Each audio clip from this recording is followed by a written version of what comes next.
あそこしか出ない、もう最初の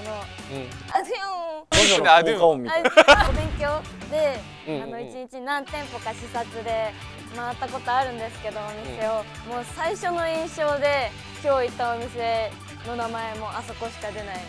最初の最初の